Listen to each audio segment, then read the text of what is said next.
ఇస్తున్న రాష్ట్ర ప్రభుత్వం మనది ఆ శాఖ నిర్వహిస్తున్న ఉత్తమ్ కుమార్ రెడ్డి ఆర్థిక మంత్రి బట్టి విక్రమార్క గారని నేను చెప్పదలుచుకున్నా అధ్యక్ష. ఇదే కాదు, ఈరోజు పేదలు వ్యవసాయానికి ఉచిత కరెంటు, మరి పట్టణాలలో లేకపోతే గ్రామాలలో ఉన్న పేదలు ఉచిత కరెంటు ప్రయోజనం మాకు రావడం లేదు.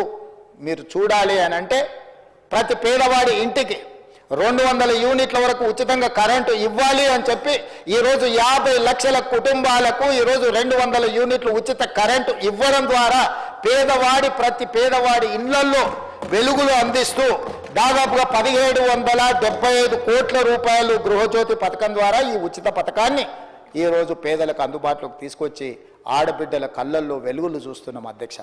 ఇది మా ప్రభుత్వం సాధించిన విజయం. అదేవిధంగా 43 లక్షల మంది సిలిండర్లు ఈరోజు ఉపయోగించుకుంటున్నారు అధ్యక్ష.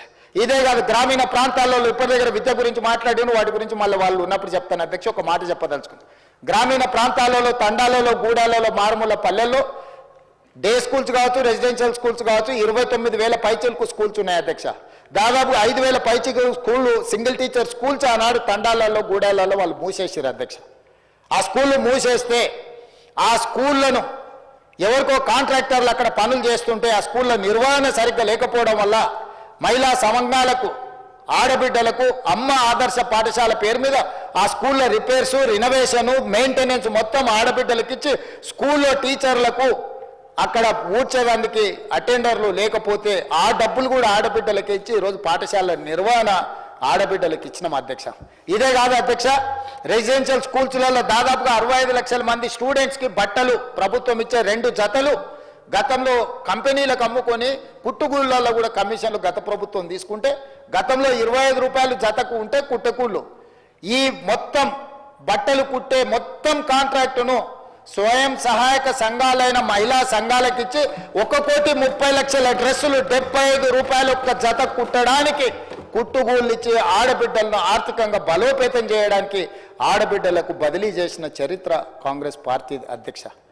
ఇదే కాదు అధ్యక్ష, ఆడబిడ్డల్ని 1 కోటి మందిని కోటీశ్వరులను చెయ్యాలని ఏదైతే లక్ష్యంతో ముందుకు వెళ్తున్నామో ఈనాడు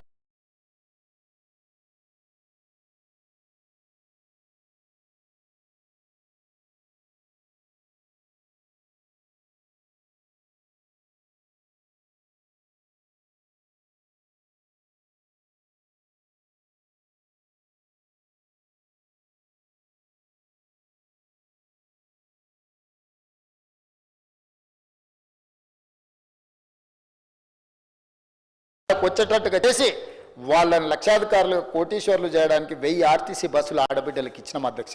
ఇదే కాదు అధ్యక్ష, ఈరోజు సోలార్ పవర్ సంబంధించి సోలార్ పథకాల గురించి మనం ఇన్ని టీవీలలో, పేపర్లలో చూసినాం. సోలార్ పవర్ ఉత్పత్తి ఎవరు చేస్తారా అంటే అదానీ, అంబానీలు, టాటాలు, బిర్లాలు చేస్తారు. అదానీ, అంబానీలు, టాటా, బిర్లాలు సోలార్ పవర్ ప్రాజెక్టులు కడుతుంటే మా ఆడబిడ్డలు ఎందుకు కట్టలేరు, అదాని అంబానీలతో మా ఆడబిడ్డలు ఎందుకు పోటీ పడలేరు అని మేము ఆలోచన చేసి 1000 మెగావాట్ల సోలార్ విద్యుత్ ఉత్పత్తి చేసే ఒప్పందాలను విద్యుత్ శాఖ ఆడబిడ్డలతోని చేసి ఇవాళ 1000 మెగావాట్ల యజమానులను సోలార్ పవర్ ప్రాజెక్టులలో ఆడబిడ్డల్ని చేసి కోటీశ్వరులను చేసిన మాట వాస్తవం కాదా అధ్యక్ష? ఇంతకుముందు మా మిత్రుడు చిట్టా అందిస్తున్నాడు బతుకమ్మ చీరల గురించి నేను ఎక్కువ చెప్పదలుచుకోలేదు అధ్యక్ష. ఎక్కువ చెప్తే కూడా బాగుండదు, ఎందుకంటే ఆ చర్చ ఎక్కడికి వెళ్తుందో కూడా నాకు తెలీదు. ఏ ఆడబిడ్డ అయినా పండుగ పూట ఆ చీర కట్టుకుంటుంది అధ్యక్ష? వాళ్ళు ఇచ్చిన గంటకే తీసుకెళ్లి పొలాలలో పిట్టలను బెదరగొట్టడానికి కట్టిరు అధ్యక్ష. చాలా పొలాలలో నేను చూసిన. సూరత్లో తూకానికి తెచ్చిరు అధ్యక్ష.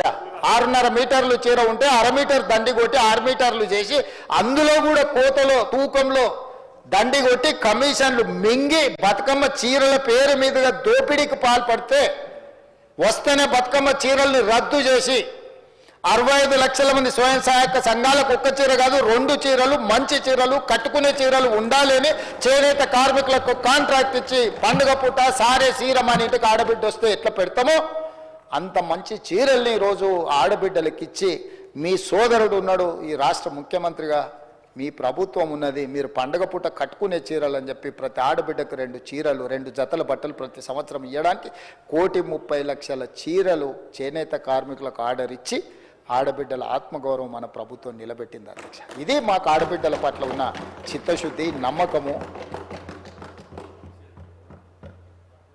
మాది భావోద్వేగంతో కూడుకున్న బంధుత్వం అధ్యక్ష ఆడబిడ్డలతోటి.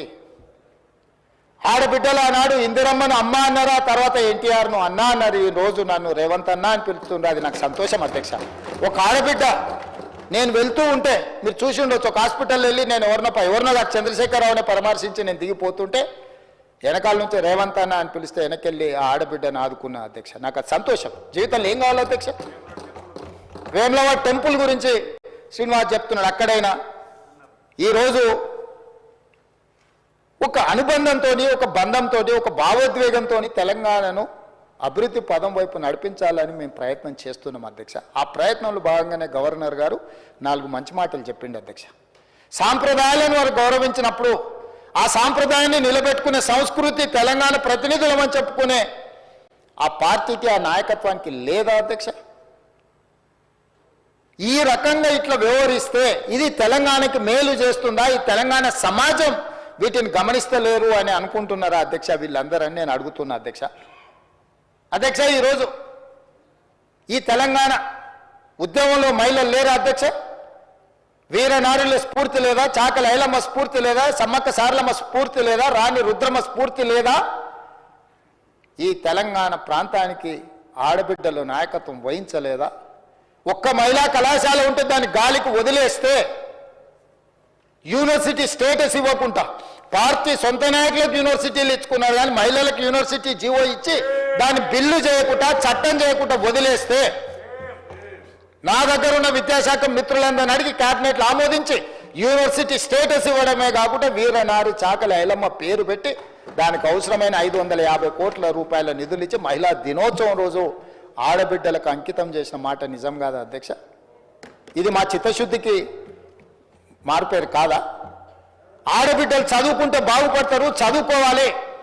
ఆడబిడ్డలు చదివే మన కుటుంబాలలో వెలుగులు తీసుకొస్తుంది అని మేము సంపూర్ణంగా విశ్వసిస్తున్నాం. కాబట్టి ఆడబిడ్డల్ని చదివించాలి, ఆడబిడ్డల్ని వ్యాపారంలో రాణించాలి. ఆడబిడ్డల చేతుల్లో 4 రూపాయలు ఉన్నప్పుడే ఆ కుటుంబం బాగుంటుంది అన్న ఆలోచనతోని ఆడబిడ్డల కోసం పనిచేస్తున్న ప్రభుత్వం మాదే అధ్యక్ష. భవిష్యత్తులో ఇంకా చాలా ప్రణాళికలు ఉన్నాయి అధ్యక్ష ఆడబిడ్డల కోసం.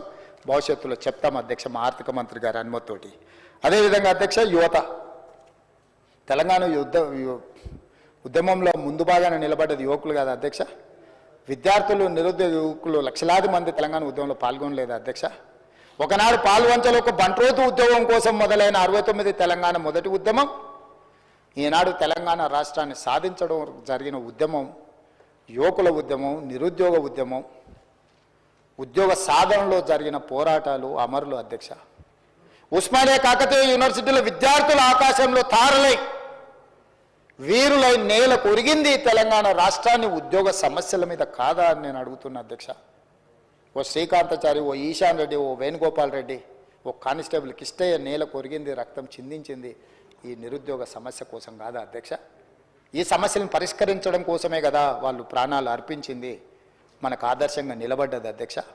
అలాంటి నిరుద్యోగ సమస్యను కానీ విద్యాలయాలను కానీ యూనివర్సిటీలను కానీ ఏ రోజైనా వీళ్ళు పట్టించుకున్నారా అధ్యక్ష? మీరు చెప్పండి. ఏ రోజైనా యూనివర్సిటీలకు, ఉస్మానియా యూనివర్సిటీకి 10 ఏళ్ళలో ఎన్నడైనా చంద్రశేఖరరావు గారు వెళ్ళిందా? కాకతీయ యూనివర్సిటీకి వెళ్ళినా, పాలమూరు యూనివర్సిటీకి వెళ్ళినా, శాతవాహన యూనివర్సిటీకి వెళ్ళినా, మహాత్మా గాంధీ యూనివర్సిటీకి వెళ్ళినా, ఏ యూనివర్సిటీకి వెళ్ళినా నేను అడుగుతున్నా అధ్యక్ష. వైస్ ఛాన్సలర్ను కూడా రిటైర్ అయిపోయిన వాళ్ళను ఎవరినో రిహాబిలిటేషన్ సెంటర్స్గా మార్చి వాటిని నిర్వీర్యం చేసి ఆ యూనివర్సిటీలను మొత్తం భూస్థాపితం చేసి ప్రైవేట్ యూనివర్సిటీలను ప్రోత్సహించి ప్రైవేట్ వాళ్ళకి యూనివర్సిటీలు ఇచ్చింది వాస్తవం కాదు అధ్యక్ష. ఏ రోజైనా యూనివర్సిటీలో వైస్ ఛాన్సలర్స్ని ఒక సామాజిక న్యాయంతో లేకపోతే సమానమైన అవకాశాలు యూనివర్సిటీల నిర్మాణం కోసం యూనివర్సిటీలను చేయాలని చేసిండు అధ్యక్ష. ఈరోజు తెలంగాణలోని యూనివర్సిటీ వైస్